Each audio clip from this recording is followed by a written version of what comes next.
नमस्कार दोस्तों, स्वागत है आपका आज के मुख्य समाचारों में। जी हां दोस्तों, आपको यहां पर देखने को मिलेंगी सुबह से लेकर शाम तक की तमाम बड़ी खबरें मुख्य समाचार ब्रेकिंग न्यूज अपडेट्स के रूप में। तो चलिए दोस्तों, जान लेते हैं आज की पहली बड़ी खबर। राहुल गांधी का बड़ा ऐलान, जम्मू कश्मीर के स्टेटहुड के लिए सड़क पर उतरेंगे, राज्य का दर्जा छीनकर यूटी बना दिया, भारत के इतिहास में कभी ऐसा नहीं हुआ। जी हां दोस्तों, लोकसभा में नेता प्रतिपक्ष राहुल गांधी ने बुधवार को जम्मू में कहा कि अगर विधानसभा चुनाव के बाद केंद्र सरकार ने जम्मू कश्मीर को पूर्ण राज्य का दर्जा नहीं दिया तो इंडिया ब्लॉक संसद के अंदर अपनी पूरी ताकत का इस्तेमाल करेगा और जरूरत पड़ी तो सड़क पर भी उतरेगा। दोस्तों, राहुल गांधी ने यहां एक रैली को संबोधित किया। उन्होंने कहा कि जब 2019 में जम्मू कश्मीर को 2 केंद्र शासित प्रदेशों में बांटा गया था तो यहां के लोगों के साथ बहुत अन्याय हुआ। भारत के इतिहास में ऐसा कभी नहीं हुआ कि हमने किसी राज्य का दर्जा छीन लिया हो और उसे केंद्र शासित प्रदेश में बदल दिया हो। चलिए जान लेते हैं अगली खबर। कृषि कानूनों की वापसी वाले बयान पर कंगना रनावत ने मांगी माफी। बोली, मैं अब सिर्फ कलाकार नहीं, राजनेता भी। मेरी राय पर्सनल नहीं रही, अपने शब्द वापस लेती हूं।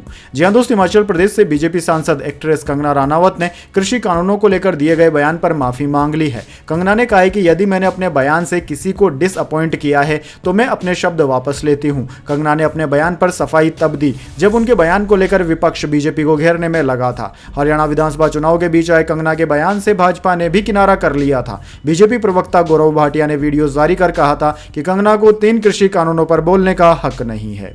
चलिए जान लेते हैं अगली खबर। जेलेंस्की बोले, रूस को जंग रोकने के लिए मजबूर करना होगा। यूएनएससी में कहा, सिर्फ बातचीत से नहीं निकलेगा हल, पुतिन खुद पीछे नहीं हटेंगे। जी हां दोस्तों, यूक्रेन के राष्ट्रपति वोलोदिमीर जेलेंस्की ने संयुक्त राष्ट्र सुरक्षा परिषद यूएनएससी में कहा कि रूस और यूक्रेन के बीच जंग रुकवाने के लिए सिर्फ बातचीत काफी नहीं है। अल जजीरा के मुताबिक न्यूयॉर्क में यूएनएससी की बैठक में जेलेंस्की ने कहा कि पुतिन अंतरराष्ट्रीय अपराध कर रहे हैं। वे अब तक इतने सारे कानून तोड़ चुके हैं कि अब वे खुद नहीं रुकेंगे। यूक्रेनी राष्ट्रपति ने कहा कि यह जंग खुद से खत्म नहीं होगी। पुतिन थक कर युद्ध नहीं रोकने वाले हैं। रूस को शांति के लिए मजबूर करना होगा। रूस ने यूएन चार्टर का इतना ज्यादा उल्लंघन किया है कि अब इसके अलावा कोई रास्ता नहीं बचा है।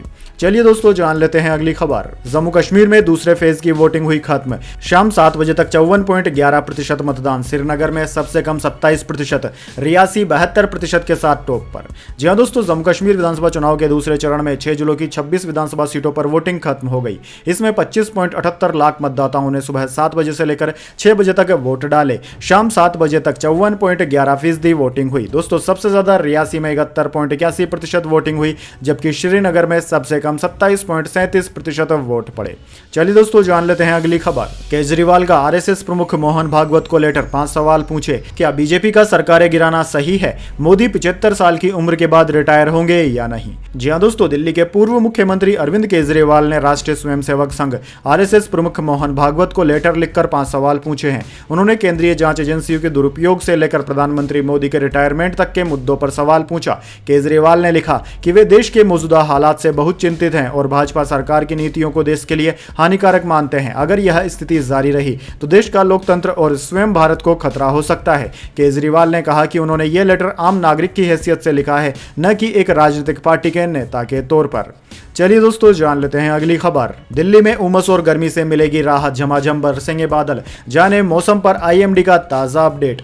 जी हां दोस्तों, दिल्ली में मानसून की विदाई से पहले कुछ इलाकों में हल्की से मध्यम बारिश देखने को मिल सकती है। आईएमडी के वैज्ञानिक डॉक्टर नरेश के मुताबिक बंगाल की खाड़ी से हवाएं दिल्ली एनसीआर की तरफ आ रही है। इससे शाम को हल्की बारिश हो सकती है। वहीं दोस्तों, 26 और 27 सितंबर को भी दिल्ली में हल्की बारिश हो सकती है। इसके बाद बारिश की गतिविधियां बंद हो जाएंगी और मौसम सुहाना हो जाएगा। चलिए जान लेते हैं अगली खबर। पैरासीटामोल सहित 53 दवाएं क्वालिटी टेस्ट में हो गई फेल। इनमें विटामिन, शुगर और ब्लड प्रेशर के अलावा कुछ एंटीबायोटिक्स भी है शामिल। जी हां दोस्तों, पैरासीटामोल सहित 53 दवाइयां क्वालिटी टेस्ट में फेल हो गई हैं। इनमें विटामिन, शुगर और ब्लड प्रेशर की दवाओं के अलावा एंटीबायोटिक्स भी शामिल है। दोस्तों, देश की सबसे बड़ी drug regulatory body central drug standard control organisation CDSCO ने इसकी लिस्ट जारी की है। दोस्तों, CDSCO की लिस्ट में कैल्शियम और vitamin D3 supplement, anti diabetes की गोलियां और हाई ब्लड प्रेशर की दवाएं शामिल हैं। बैन की गई दवाओं की लिस्ट में दौरे और एंजाइटी में इस्तेमाल किए जाने वाली क्लोनाजेपाम टैबलेट, दर्द निवारक डिक्लोफेनेक, सांस की बीमारी के लिए इस्तेमाल होने वाली एनब्राक्सोल, एंटी फंगल ग्लूकोनाजोल और कुछ मल्टीविटामिन और कैल्शियम की गोलियां शामिल है। दोस्तों, आपकी जानकारी के लिए बता दें, अगस्त में भी भारत सरकार ने 156 फिक्स्ड डोज कॉम्बिनेशन दवाओं पर रोक लगा दी थी। चलिए दोस्तों, जान लेते हैं अगली खबर। पतंजलि सोन पापड़ी क्वालिटी टेस्ट में हुई फेल। कोर्ट ने 3 लोगों को सुनाई सुनाई, जेल की सजा। 2019 में एक दुकान के सैंपल कलेक्ट किए गए थे।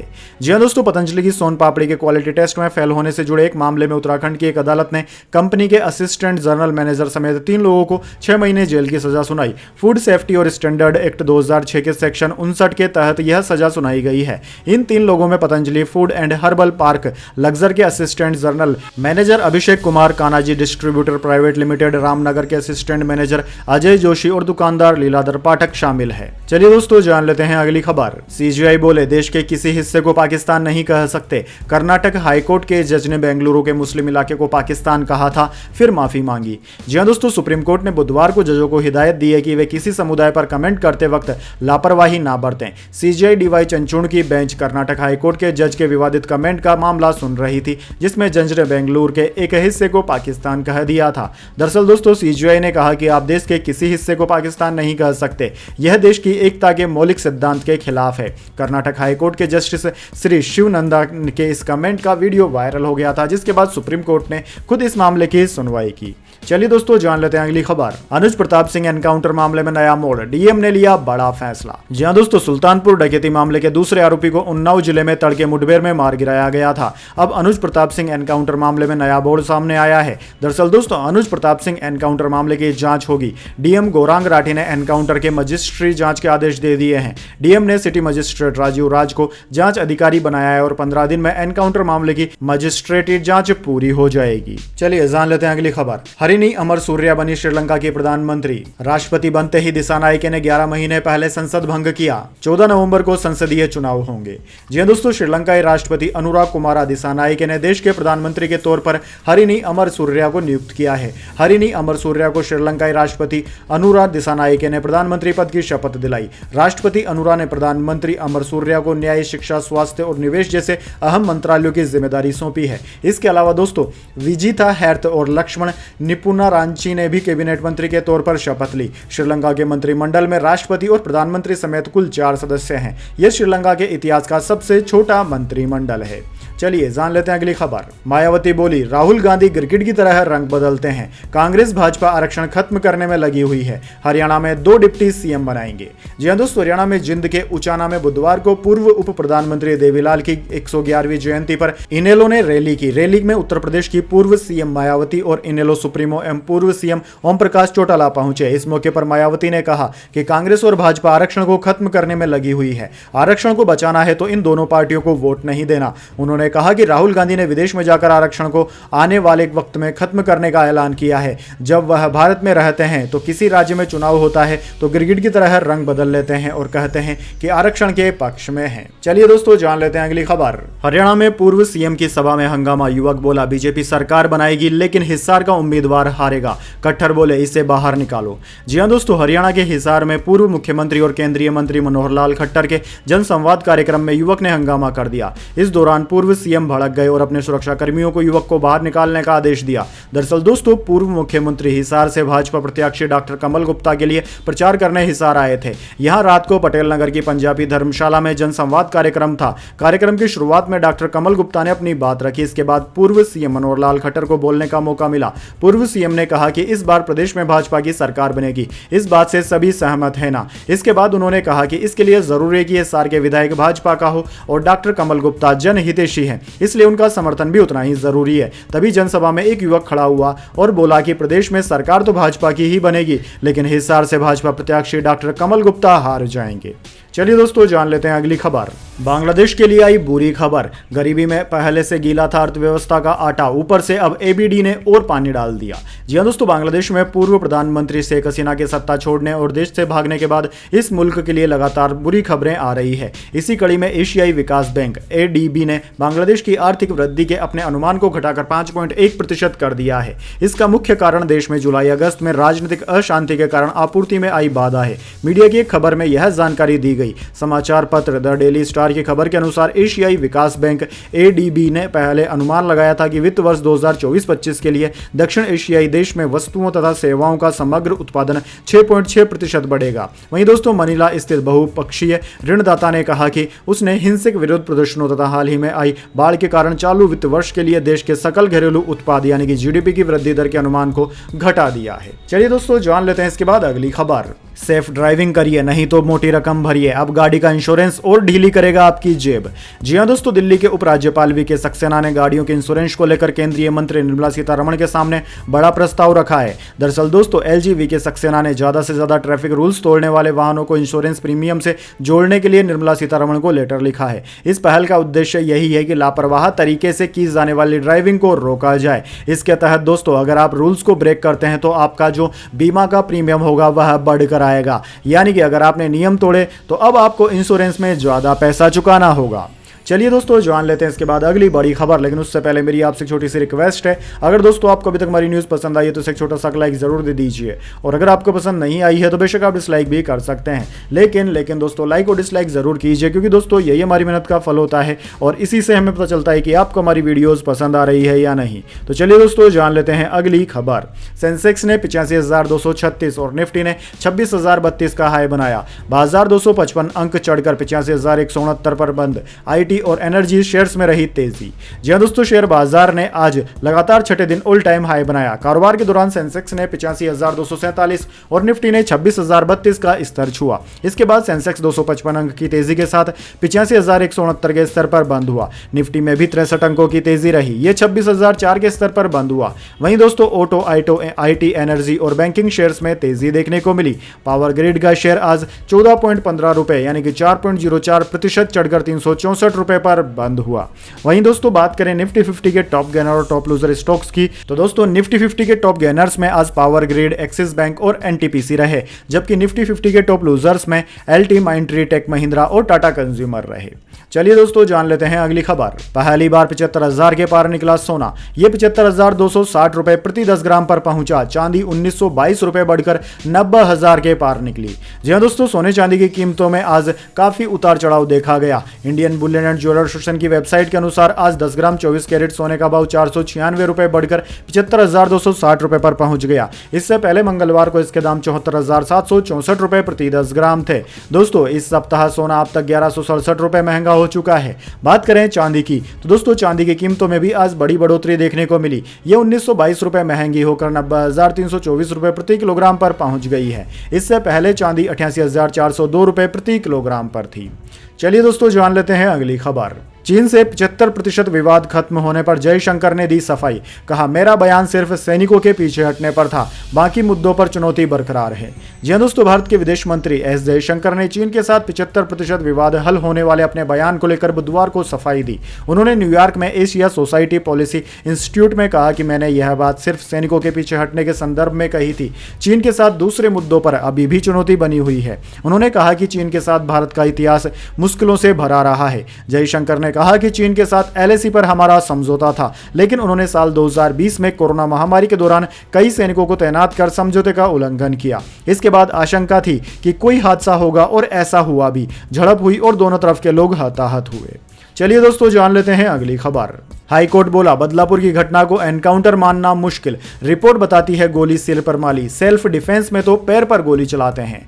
जी हां दोस्तों, ठाणे के बदलापुर में नर्सरी की 2 बच्चियों के साथ यौन शोषण के आरोपी अक्षय शिंदे के एनकाउंटर पर बॉम्बे हाईकोर्ट ने बुधवार को सवाल उठाए। कोर्ट ने महाराष्ट्र सरकार से पूछा कि हम कैसे मान ले कि 4 अफसर एक आरोपी को संभाल नहीं पाए। हथकड़ी भी लगी थी, अगर सेल्फ डिफेंस जैसी स्थिति थी तो आरोपी के पैर पर गोली मारते, सिर में नहीं। बेंच ने कहा कि अगर गोली चलाने वाला अफसर असिस्टेंट पुलिस इंस्पेक्टर है तब वह यह नहीं कह सकता कि उसे रिएक्ट कैसे करना है, इसकी जानकारी नहीं थी। उसे पता होना चाहिए कि फायर कहां करना है। कोर्ट ने कहा कि जैसे ही आरोपी ने ट्रिगर दबाया 4 लोग आसानी से उस पर काबू पा सकते थे। वो कोई बहुत मजबूत आदमी नहीं था। यह स्वीकार करना बहुत मुश्किल है, इसे एनकाउंटर नहीं कहा जा सकता।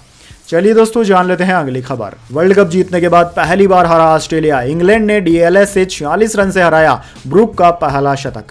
जी हां दोस्तों, वर्ल्ड चैंपियन ऑस्ट्रेलिया को वनडे वर्ल्ड कप 2023 के बाद पहली हार झेलनी पड़ी। ऑस्ट्रेलियाई टीम को मंगलवार रात इंग्लैंड ने डीएलएस यानी कि डकवर्थ लुइस स्टैंडर्ड मेथड से 46 रन से हरा दिया। इस जीत से इंग्लिश टीम ने 5 मुकाबलों की सीरीज में 2-0 से पिछड़ने के बाद 1-2 से वापसी की है। सीरीज का चौथा मुकाबला 27 सितंबर को लॉर्ड्स में खेला जाएगा। दरअसल दोस्तों, चेस्टरली स्ट्रीट में मंगलवार रात बारिश से प्रभावित इस मुकाबले में मेजबान टीम ने टॉस जीतकर गेंदबाजी करने का फैसला लिया। ऑस्ट्रेलियाई टीम ने पहले बल्लेबाजी करते हुए 50 ओवर में 7 विकेट पर 304 रन बनाए। जवाबी पारी में इंग्लिश टीम ने 37.4 ओवर में 4 विकेट पर 254 रन बना लिए थे। बारिश आ गई और खेल रोकना पड़ा। आखिर में डीआरएस मेथड के तहत इंग्लैंड को 46 रन से विजेता घोषित कर दिया गया। दोस्तों, हैरी ब्रूक को प्लेयर ऑफ द मैच चुना गया। दोस्तों, आपकी जानकारी के लिए बता दें, इससे पहले ऑस्ट्रेलियाई टीम लगातार 14 वनडे मैच जीत चुकी थी। चलिए दोस्तों जान लेते हैं अगली खबर। शादी के 8 साल बाद तलाक ले सकती है उर्मिला, पति से अलग रह रही है एक्ट्रेस, बॉलीवुड में कमबैक करना चाहती है।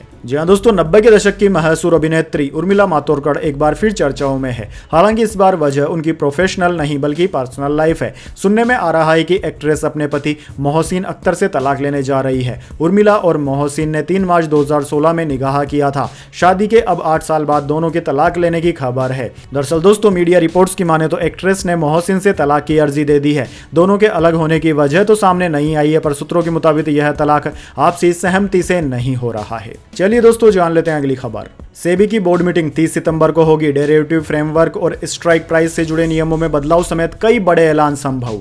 जी हां दोस्तों, security exchange board of India यानी कि सेबी की गवर्निंग बॉडी की मीटिंग 30 सितंबर को होने वाली है। इनमें इंडेक्स डेरिवेटिव सहित कई मामलों पर चर्चा होने की उम्मीद है। मार्केट रेगुलेटर सेबी काफी समय से इंडेक्स डेरिवेटिव फ्रेमवर्क को मजबूत बनाने की कोशिश कर रहा है। दोस्तों, नए फ्रेमवर्क का सिक्योरिटी मार्केट पर काफी असर पड़ेगा। फटाफट मुनाफे के लिए डेरिवेटिव्स में रिटेल इन्वेस्टर्स की ट्रेडिंग में कमी आएगी। सेबी ने 23 जुलाई को इस मामले में एक कंसल्टेशन पेपर भी जारी किया था। चलिए दोस्तों जान लेते हैं अगली खबर। थम गई मुंबई, चारों तरफ पानी ही पानी, तो हर जगह है जाम। लोकल ट्रेन के लगे ब्रेक तो कई फ्लाइट्स हुई डाइवर्ट। जी हां दोस्तों, देश की आर्थिक राजधानी मुंबई में भारी बारिश से लोग परेशान हैं। लोकल ट्रेनों पर बारिश ने ब्रेक लगा दिए हैं। दोस्तों, जलभराव के कारण लोकल ट्रेन की सर्विस को रोकना पड़ा। Bhandup Nahor down local line पर भी पानी का जलभराव देखा गया। वहीं दोस्तों, स्पाइस जेट और विस्तारा ने एक्स पर पोस्ट में कहा कि कुछ उड़ानों को डाइवर्ट किया गया है। विस्तारा ने कहा कि हैदराबाद से मुंबई जाने वाली उड़ान संख्या UK 534 मुंबई एयरपोर्ट पर खराब मौसम के कारण हैदराबाद लौट रही है।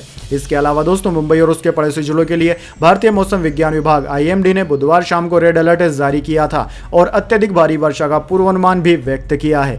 शहर के कई हिस्सों में दोपहर से भारी बारिश जारी है। नगर निगम के एक अधिकारी ने बताया कि IMD ने देश की वित्तीय राजधानी के लिए ऑरेंज अलर्ट को परिवर्तन कर रेड अलर्ट कर दिया है। यानी कि पहले यहां पर ऑरेंज अलर्ट यानी कि भारी बारिश की चेतावनी दी गई थी, लेकिन उसे रेड अलर्ट यानी कि भारी से बहुत ज्यादा भारी यानी अत्यधिक भारी बारिश की चेतावनी में बदल दिया है। चलिए दोस्तों जान लेते हैं अगली खबर। कोलकाता कांड, सीबीआई का पुलिस पर सनसनीखेज आरोप, थाने में बनाए या बदले गए झूठे रिकॉर्ड। जी हां दोस्तों, कोलकाता के आरजीकर मेडिकल कॉलेज और अस्पताल में हुए डॉक्टर रेप मर्डर केस की जांच कर रही सीबीआई ने कोर्ट में बड़ा खुलासा किया है। जांच एजेंसी का आरोप है कि इस मामले से संबंधित कई झूठे रिकॉर्ड पुलिस स्टेशन में बनाए और बदले गए थे। यह खुलासा ताला थाना प्रभारी अभिजीत मंडल और पूर्व प्रिंसिपल संदीप घोष से पूछताछ के दौरान हुआ है। इसी आधार पर सीबीआई ने कहा कि उन दोनों से आगे भी पूछताछ की जाने की जरूरत है। इसके बाद कोर्ट ने दोनों आरोपियों को 30 सितंबर तक के लिए न्यायिक हिरासत में भेज दिया है। वहीं दोस्तों, सीबीआई ने कोर्ट में कहा कि ताला पुलिस स्टेशन के सीसीटीवी फुटेज से डीवीआर और हार्ड डिस्क को डेटा निकालने के लिए कोलकाता CFSL भेजा गया है। उक्त डेटा और रिपोर्ट के आधार पर आरोपियों से हिरासत में आगे की पूछताछ की आवश्यकता है, जो कि 1 या 2 दिन में मिलने की उम्मीद है। दोनों आरोपियों के मोबाइल फोन को भी डेटा निकालने के लिए CFSL भेज दिया गया है। इन दोनों डेटा के आधार पर अहम सबूत मिलने की संभावना है। चलिए दोस्तों जान लेते हैं अगली खबर। राहुल गांधी के आवास का होगा घेराव, 400 गाड़ियां और 6 बसों से दिल्ली कूच करेंगे बीजेपी नेता। जी हां दोस्तों, विपक्ष के नेता राहुल गांधी ने अमेरिका में आरक्षण को लेकर बड़ा बयान दिया था। इसी बयान से बीजेपी ओबीसी मोर्चा आग बबूला है। दोपहर 26 सितंबर दोपहर में बीजेपी ओबीसी मोर्चा के नेता और कार्यकर्ता राहुल गांधी के आवास के बाहर डेरा डालेंगे और घेराव करेंगे। इसके लिए 350 से ज्यादा निजी कारों और 6 बसों से बीजेपी मोर्चा के नेता दिल्ली में अकबर रोड पर राहुल गांधी का आवास घेरेंगे। दोस्तों, आपको बता दें, बीजेपी के नेता पूरी तैयारी के साथ दिल्ली जाएंगे और पूरी हुंकार भरेंगे। के बीजेपी ओबीसी मोर्चा के क्षेत्रीय अध्यक्ष हरविंदर सिंह पाल ने बताया कि राहुल गांधी का आवाज घेरने के लिए यूं तो पूरे पश्चिम उत्तर प्रदेश से पूरी ताकत झोंकी जा रही है, लेकिन सबसे ज्यादा कार्यकर्ता और नेता गाजियाबाद और गौतम बुद्ध नगर से आएंगे।